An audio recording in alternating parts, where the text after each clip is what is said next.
So I just got out of Mission Impossible: The Final Reckoning. And as I've said before about most major Hollywood film franchises, this will be one of the worst reviews of the film you see. Not in terms of how I feel about the film, but in terms of me remembering names and timelines and titles and how many films in this series. So we'll start with that. I have no idea what number this is. I'm one of these guys that's like, it's really lame when they just call movies something something 6. And then at the same time, I'm like, they never put a number after these movies, so I don't know which one it is in the series. Anyway, I have seen all of the Mission Impossible films in the theater. I have enjoyed them all to some degree, more or less, and this one is one of them. This is the latest and final, thus the title, Final Reckoning, final of the Tom Cruise Mission Impossible series, produced by Tom Cruise, starring Tom Cruise, and it's a lot of fun. It has its downsides. Now, I thought this was a series that actually got better as it went along. I thought the first one was really a smart, very complicated thriller directed by Brian De Palma, but I remember thinking I'm not going to go through all of them. I remember thinking it was so complicated that I didn't know what was going on half the time, and they went from complex thrillers, espionage thrillers, to just fun, huge, gigantic set-piece action movies. The previous film in the series, whose name I frankly don't remember, Dead Reckoning, was it? That film, I thought, dropped the ball. Like, I was really into these movies, especially the last 3 or 4. And then the previous film to Final Reckoning came out, and I was like, oh, this is kind of a mess. This is kind of big and dumb, and the action is kind of cheesy. And boy, this is a step way back. I didn't really enjoy it. And I was dubious about this one because this one ostensibly continues the story that we leave a cliffhanger ending on in the previous installment. I believe, to my taste and sensibility, Final Reckoning is better than the previous film, but it has its issues. It feels at times like there was a lot of post-production tinkering with this, and I don't follow movie news. I like to go to a film as blind as possible, so I don't know what's what, but there's a sequence early on where Asai Morales is the villain, Asai Morales, who's always great to see and is very good in these films. Asai Morales is doing the villain speech to Tom Cruise, and suddenly his face is in shadow. Like, you can't see his face, and you just see the edges of his jaw moving, and it's pretty clear that whatever we're hearing him say while watching this film is not what he was saying on set. And to the point where he walks behind Tom Cruise at one point, and not all of his lips match what he's saying. So I'm wondering, how is that tinkered with? Ving Rhames is back in this film, and his scenes seem a little weird and disjointed. Like, maybe we're supposed to know more than we do about what's going on with him and his situation and where he is and what he's doing. There's a lot of jumping back and forth in time in this film. There's a lot of talking about, maybe they do this in the other films and I'm not smart and I forgot. There are sequences where they talk about what they're going to do, and you're seeing images of what they're planning to do, and I'm like, is this a flash forward, or is this just a fantasy, or is this helping the audience visualize?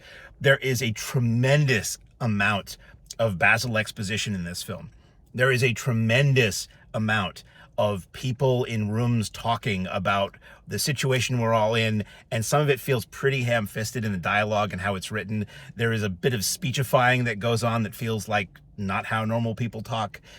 There is a lot of trying to explain, bring the audience up to speed. The film opens with Tom Cruise watching a videotape sent to him by the American president, Angela Bassett, about the situation the world is in, his situation. And it's just like, I can see her bringing him up to speed if he's maybe not aware of what's going on in the world. But I'm fairly sure that he's aware of his own situation and what's been going on with him. And why is she telling him that? It's for the benefit of the audience. And it's another thing where I go back and forth.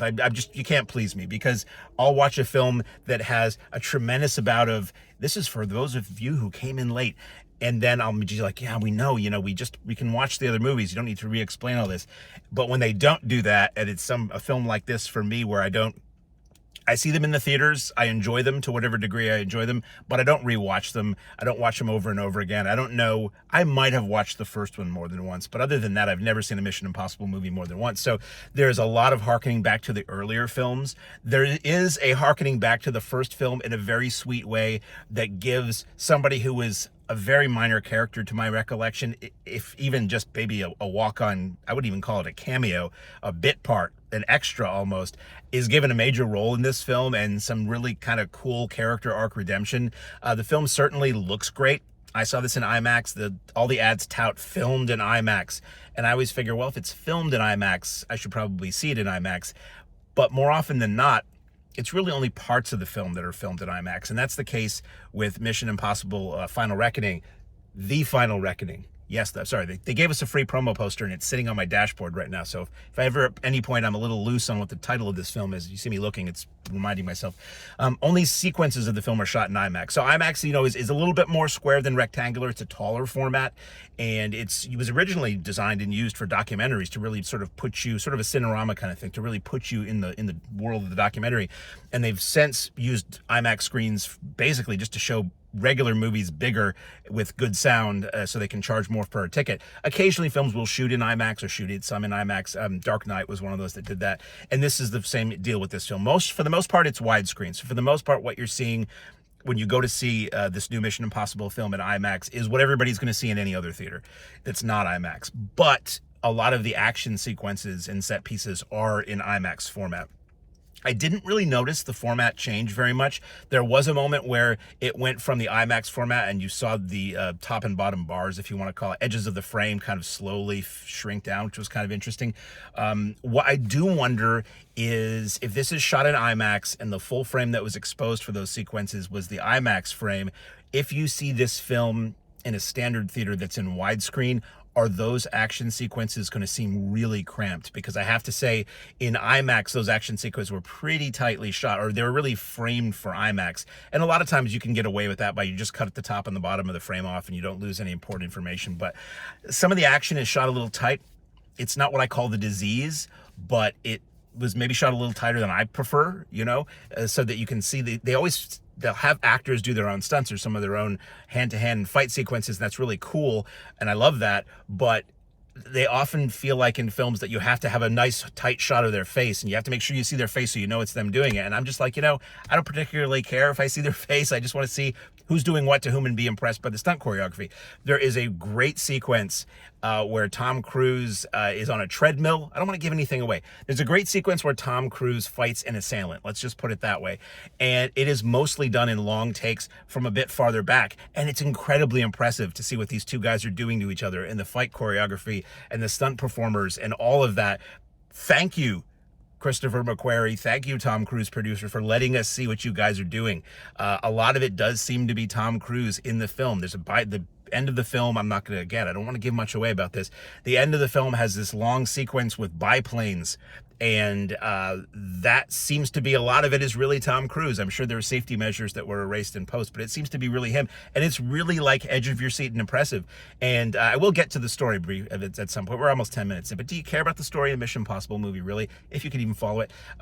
The stunts are very impressive. The set pieces are very impressive. There's not as many of them as I would have expected in this film. Like I say, it's a lot of dialogue, and even at times it feels like, and it's a lengthy film, it even at times feels like maybe this was cut down to speed things up, and maybe this was restructured to speed things up. Like I say, there's a lot of cutting around back and forth where I'm not sure where things are happening in time. Like the villain is interrogating Tom Cruise, and then we're cutting to Tom Cruise and Ving Rhames, and I'm like, when did that happen? Did that happen? Is he imagining this? Did that happen before he got to this point in the film? Is that something he's going to do after he has this discussion? It was really pretty confusing to me.